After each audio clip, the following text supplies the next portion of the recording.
Today I am talking about something big about these stocks. Here you can see how much price these stocks at this moment, how much return these stocks make today. Here you can see in these stocks in the last 5 days lose money approx 3%.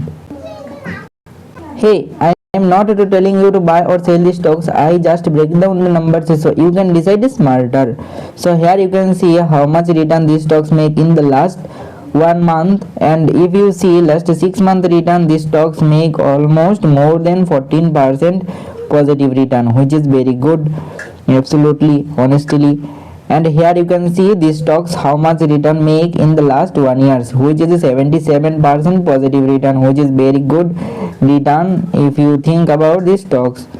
Then here you can see how much return these stocks make in the last 5 years, which is 159% return, which is very good, not a very bad perform.